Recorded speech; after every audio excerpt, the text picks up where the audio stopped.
Mungkin kita sebagai leading oil and gas company Indonesia ya, kita memiliki resource capital yang cukup memadai. Mhm. Namun ada beberapa hal yang terus kita perkuat.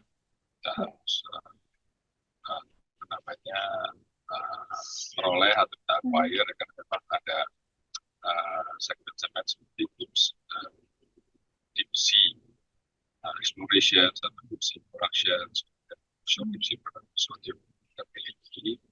Kita berpartner juga acquire teknologi untuk bisa melakukan eksplorasi deep sea water. Jadi we have what we need, yes, for now, tapi hal yang baru seperti tadi deep sea exploration, production, dan juga EOR activities itu sesuatu yang harus kita lakukan bersama dengan Mahasiswa Universitas Indonesia berlambang cinta berdasarkan Pancasila dasar negara kobarkan semangat kita demi ampera. Bersama saya Bambang Sadono di kanal Inspirasi untuk Bangsa. Mudah-mudahan kanal ini selalu bisa memberi inspirasi, motivasi, dan edukasi.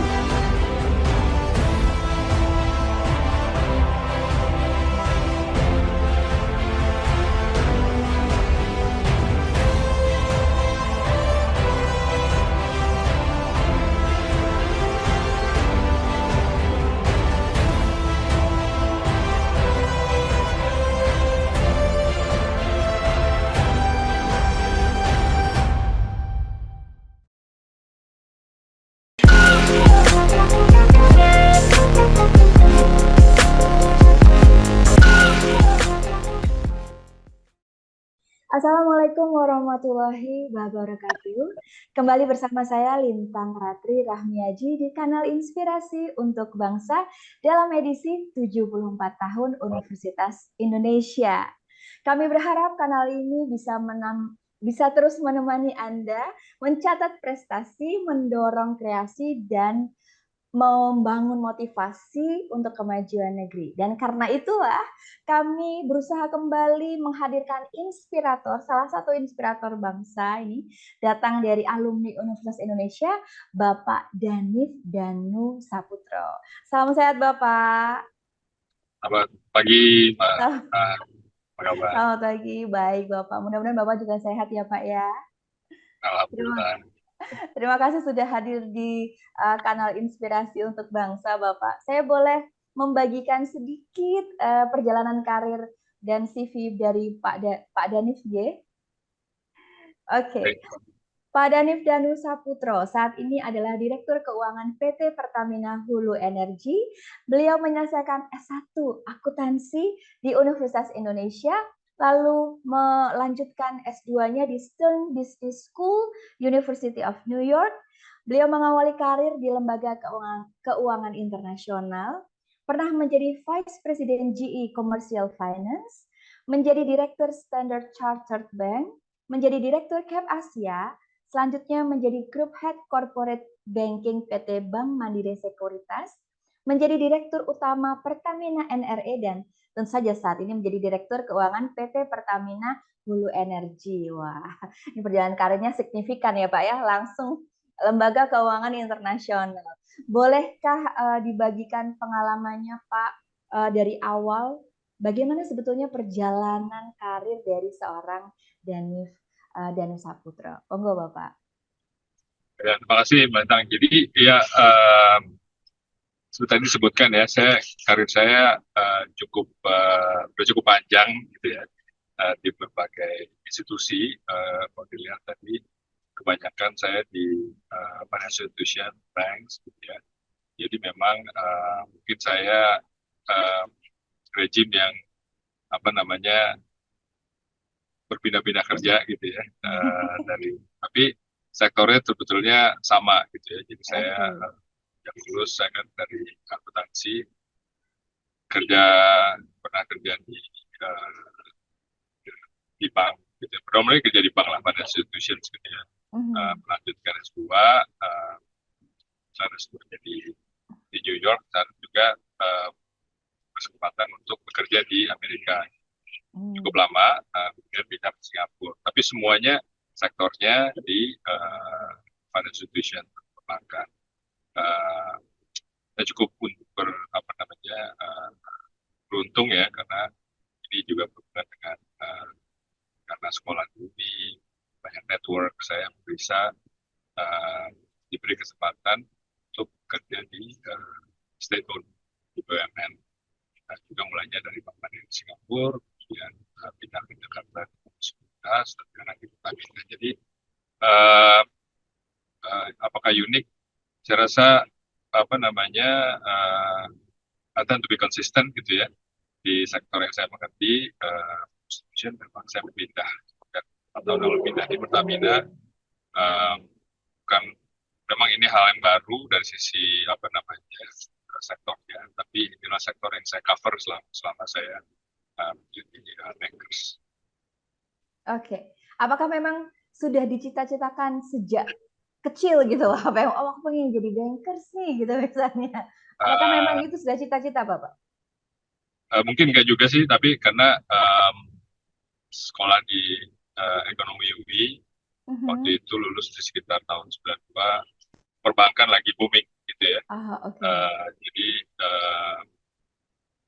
jadi bagian dari, bukan tren ya, bagian dari demand supply gitu ya. Kita sebagai yang terus kerja banyak demand di perbankan, kita sebagai Mhm. kita juga sehingga mengikuti alur sektor yang sedang kita.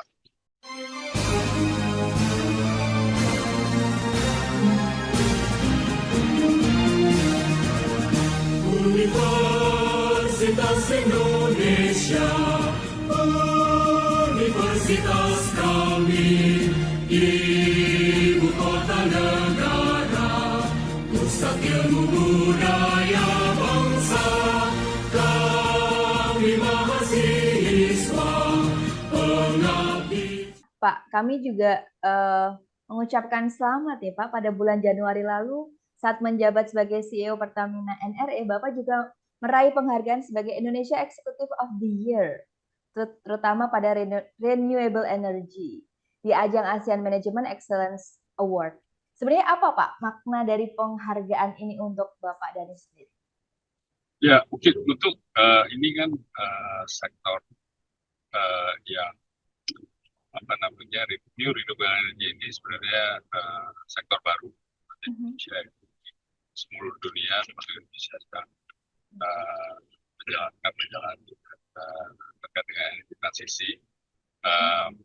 Saya diberi kepercayaan untuk memimpin subholding Pertamina Renewable Energy, geothermal, wind, solar, hydrogen, inisiatif, sesuatu yang cukup nantang, menarik, dan ini buat saya apa namanya, dapat penghargaan ini suatu acknowledgement ya. Ini adalah dari peer review dari apa namanya sektor profesional tersebut yang mengajukan dan nominasi profesional sektor tersebut. Good, I mean good experience gitu ya, dan mendapatkan acknowledgement sesuatu yang patut kita syukurilah, karena berarti di acknowledge oleh peer sektor tersebut. Mungkin karena konsistensi dan kreativitasnya ya Pak ya. Oke. Baik, Bapak, ini sekarang kan Pertamina Hulu Energi itu membawahi sebanyak 57 anak perusahaan, 8 perusahaan patungan, dan 3 perusahaan afiliasi. Sebenarnya sekarang bagaimana kinerja keuangan masing-masing anak perusahaan tersebut? Ya, jadi sekarang saya di Pertamina Hulu Energi atau upstream, ini adalah core bisnis Pertamina. Kita sebagai subholding upstream ini memang berdasarkan prinsip dari working area YPK wilayah kerja itu satu wilayah kerja organisasi yang punya banyak anak perusahaan yang memang tujuannya memiliki wilayah kerja. Pada intinya semuanya apapun pada sangat baik karena kan kita business extraction seperti tambang, eksplorasi dan produksi dari ini sesuatu yang aktif ya, memang memerlukan modal teknologi yang tinggi. Kita ya, sangat tergantung dari seberapa efisien kita bisa menghasilkan oil productions, lifting entitlement, dari migas ini dan gas. Jadi in general sangat baik. Oke, jadi kalau dikatakan menuju sunset nggak benar ya Pak ya? Oke, ini mungkin saya mesti terkualifikasi karena yes, the whole world itu sedang melakukan bertransisi ya, dari fossil fuel menjadi energi dengan emisi rendah atau zero emission gitu ya. Tapi Indonesia particularly sebagai negara kita masih banyak membutuhkan energi untuk kebutuhan, mungkin dari sisi power generation, dari sisi transportasi, dari sisi gas. Jawabannya kita memiliki target net zero emission bukan berarti tanpa emisi. Ya. Jadi fossil fuel tetap menjadi andalan supaya kita pertama yang paling penting sekarang adalah kita mempunyai energy security. Energy security itu yang paling penting adalah hasil energi dari fossil fuel. Dalam hal itu termasuk juga minyak dan gas. Oke. We can coexist lah gitu. Masih eksis ya Pak ya? Masih eksis. Baik Bapak, kita lanjutkan. Sebenarnya kalau di sektor hulu oil dan gas itu berapa kira-kira besaran market share-nya yang dikuasai oleh Pertamina melalui PHE? Oke, Pertamina pada intinya upstream itu kan melalui PHE. Kita sebagai pemain hulu migas yang terbesar di Indonesia, ya, karena banyak wilayah paling mulai Pertamina yang berkawasan. Mungkin dari sisi market share secara average dari minyak bumi sekitar 70 sampai 76%. Oh, besar ya Pak ya. Lalu PHE.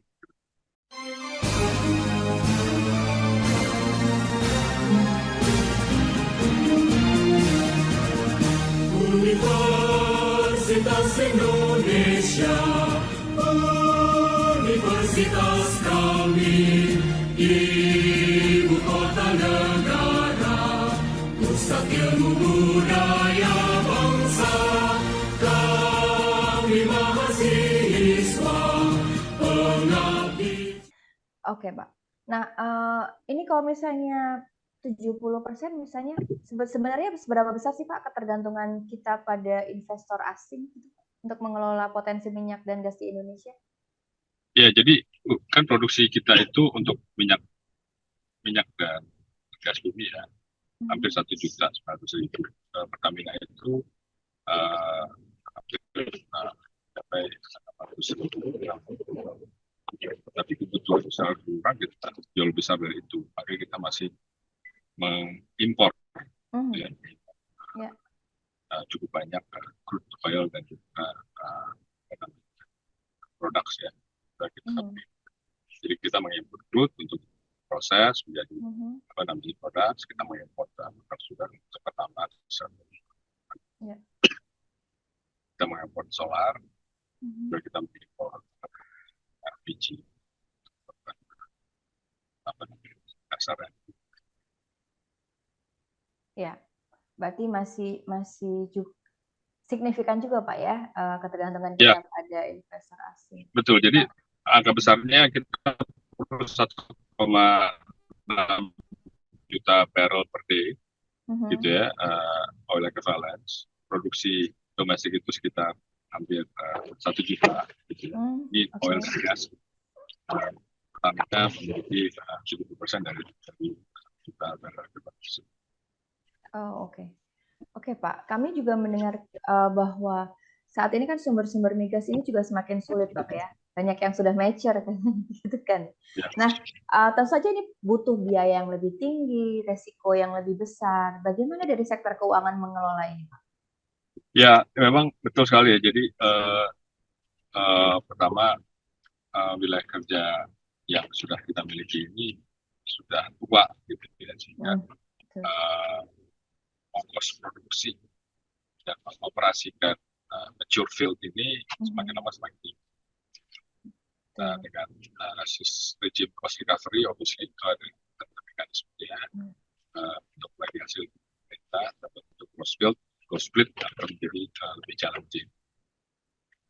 Mungkin yang perlu ditekankan adalah bagaimana kita bisa menemukan ladang-ladang migas yang baru. Ya. Memang sudah hampir yang cekungan-cekungannya sudah tereksploitasi, tapi masih ada beberapa yang dari sisi keuangan memang cukup challenging ya. Di sini kita harus bermain dengan apa namanya teknologi gitu ya, bisa meraih biaya eksplorasi, pengolahan, biaya produksi. Ya ini yang menjadi challenge buat kita semua untuk kan solution. Oke, baik. Kalau begitu apa strategi kebijakan yang diambil oleh PHN Pak untuk menyeimbangkan antara melindungi perusahaan dari resiko fluktuasi harga, tapi juga mau memanfaatkan peluang keuntungan saat harga tinggi, bagaimana nih?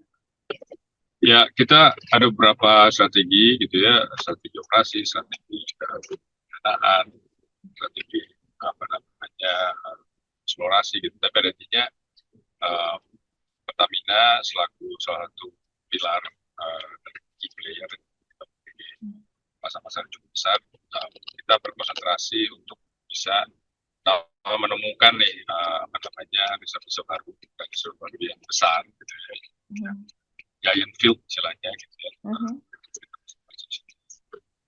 Kita juga ingin melakukan konsolidasi dan memastikan bahwa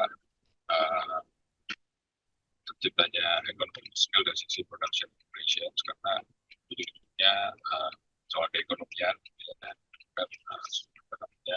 bisnis operasi yang skalanya besar untuk yang marginal dan juga sudah kecil, jadi kita bisa lakukan investasi atau mencari partner yang konsultasi terhadap yang bisa lebih fleksibel ya gitu partnernya. Kira-kira gitu strategi.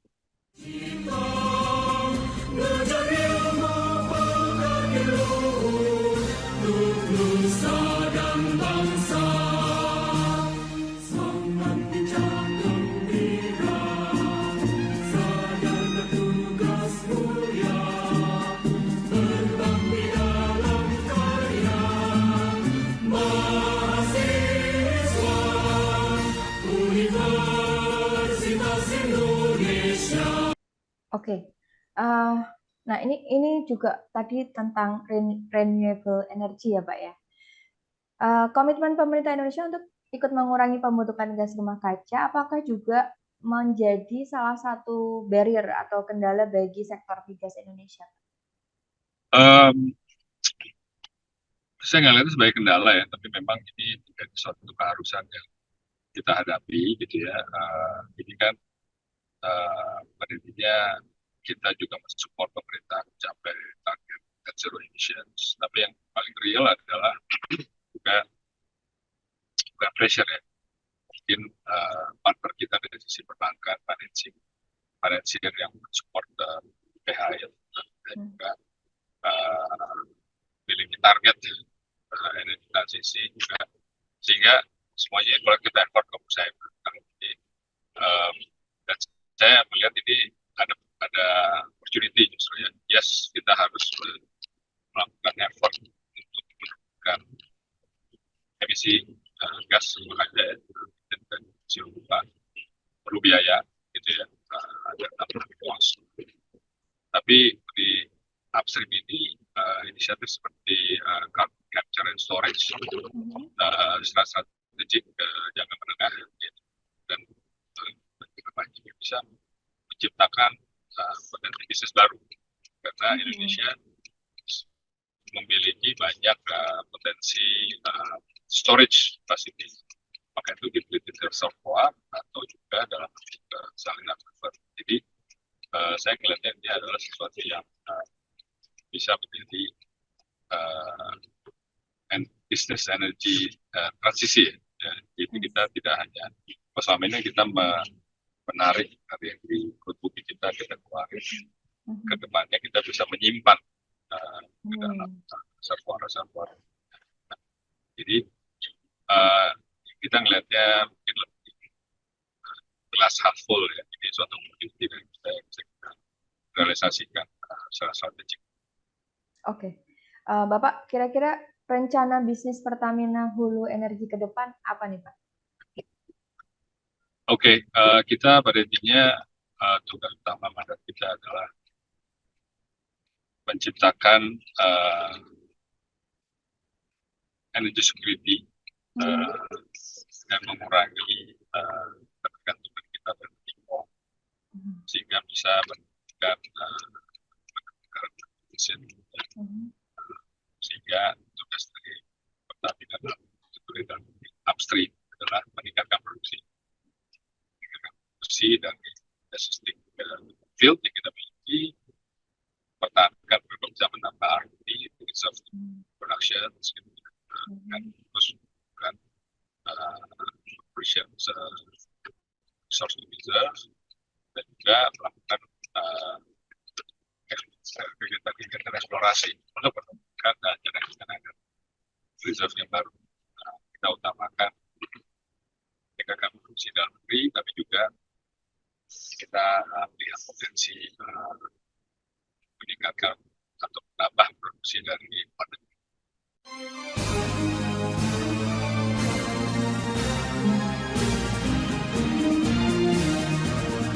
Universitas Indonesia, universitas kami, ibu kota negara, pusat ilmu budaya bangsa, kami mahasiswa pengabdi. Oke. Nah, untuk mendukung rencana bisnis ke depan itu, apakah sekarang PHI sudah siap, Pak? Atau misalnya masih banyak yang masih harus dipersiapkan atau yang lainnya bagaimana? Mungkin kita sebagai leading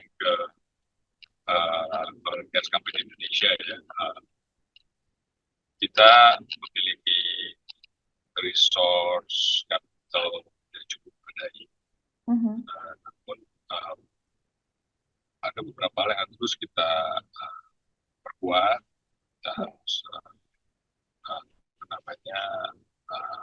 meroleh atau kita acquire, karena memang ada segmen-segmen seperti deep sea exploration atau deep sea production, deep sea production yang kita miliki. Kita berpartner juga acquire dan bisa melakukan eksplorasi deep sea water. Jadi do we have what we need? Yes, for now. Tapi hal yang baru seperti tadi deep sea exploration, production, dan juga EOR activities itu sesuatu yang harus kita lakukan bersama dengan. Oke. Pak Danif, terima kasih sekali. Kita kembali ke masa-masa kampus ya, Pak ya. Ini karena kita ngomongin soal 70 sudah lama.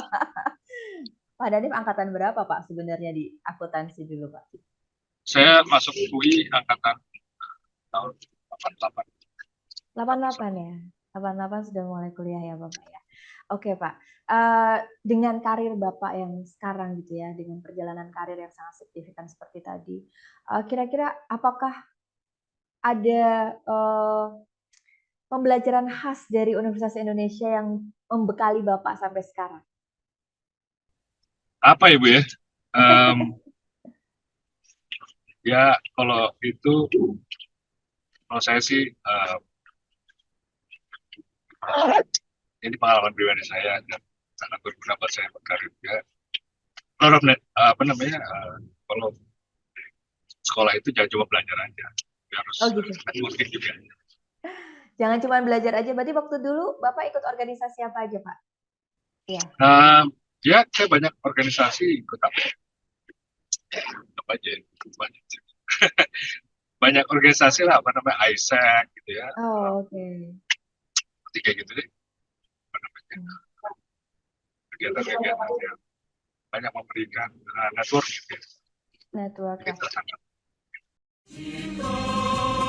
Belajar ilmu pengabdi luhur untuk nusa dan bangsa. Semangat bincang gembira, sadar bertugas mulia, berbakti dalam karya. Mahasiswa Universitas Indonesia. Selain berorganisasi, dulu Bapak aktif apa saja Pak yang kemudian bisa menjadikan Bapak seperti sekarang?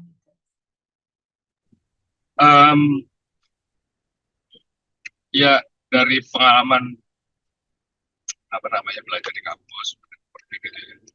Yang penting adalah dalam dalam bekerja itu harus profesional aja gitu, apa namanya, memiliki kompetensi yang apa namanya yang sesuai gitu ya, bisa deliver, do the small thing, deliver apa yang apa namanya yang, di, yang diperlukan gitu ya, karena kan sukses itu adalah doing many small things secara konsisten. Jadi bisa diandalkan gitu ya, dalam satu sistem gitu ya, bahwa ini harus deliver gitu kan. Sebetulnya hal-hal yang sebenarnya common sense, tapi kadang teman-teman juga nggak lupa ya, wants to go for the home run terus gitu. Tapi menurut saya hal-hal yang harus dilakukan adalah hal-hal yang Konsistensi tadi ya Pak ya? konsistensi, menghasilkan kerja yang nggak perlu harus apa namanya perfect luar biasa, tapi bisa harus diandalkan dari sisi organisasi, menghasilkan namanya produk-produk atau delivery yang memang baik gitu ya. Jadi apa namanya kamu itu bisa terus menjadi andalan dari di marketnya atau direktoratnya, dan mungkin itu aja sih pengalaman saya. Oke. Over lah. Over the deliver gitu ya Pak ya? Over deliver. Over deliver. Oke, over deliver. Bapak kalau misalnya melihat kondisi pendidikan tinggi saat ini gitu, apakah sudah mencukupi untuk pasar SDM yang dibutuhkan misalnya di PHE misalnya gitu ya, mata kuliahnya, Bapak pernah ikut mengajar di UI nggak Pak? Atau memberikan dosen tamu ya Pak? Saya pernah menjadi dosen tamu dua kali kali ya. Ya. Oke, kalau yang ini ya, kalau menurut saya silabus harus terus mengikuti perkembangan ya. Ini kan saya kan di keuangan gitu, saya kerja untuk pengalaman saya waktu itu di perbankan, perbankan itu kan evolve ya, dengan teknologi gitu kan. Ada soal apa namanya digital banking lah, soal security dari sistem gitu ya, soal apa namanya bagaimana teknologi itu industri perbankan gitu, dengan digital bank, dengan adanya apa namanya blockchain dan lain-lain. Nah, hal seperti ini yang mungkin Universitas Indonesia harus mengikuti perkembangan itu, gitu ya. Kalau di oil and gas, obviously dari carbon recovery, dari carbon capture storage, ya suatu secara teknologi ini baru, gitu ya. Tapi kita tahu bahwa ini sudah teknologi proven, komersialnya mungkin masih perlu waktu, gitu ya. Tapi hal seperti ini seharusnya diantisipasi oleh institusi seperti Universitas Indonesia di fakultas tekniknya, gitu kan, terhadap CCS, CCUS, BOR, gitu kan, bagaimana bisa ini bagian fakultas yang bersangkutan, itu aja sih. Mahasiswa Universitas Indonesia berlambang cinta berdasarkan Pancasila dasar negara, kobarkan semangat kita demi ampera. Oke, Bapak boleh tidak memberikan pesan khusus nih, terutama buat teman-teman yang masih belajar ya, jadi mahasiswa itu apa sebetulnya yang harus dipersiapkan sebagai individu sehingga bisa adjust pada perkembangan teknologi sekarang gitu ya Pak ya, adjust terhadap perkembangan di bidang keuangan misalnya gitu. Mungkin Bapak punya pesan-pesan khusus nih buat teman-teman mahasiswa. Apa ya, nanti gini, sekarang itu berbeda dengan saya 35 tahun lalu, gitu ya, dari sisi apa namanya, landscape-nya.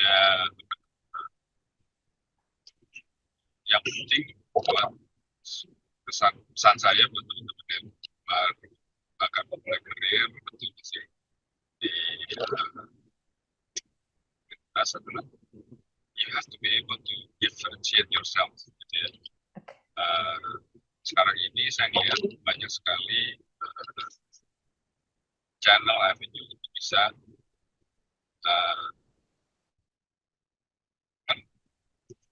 Anda dengan teman-teman Anda yang lain.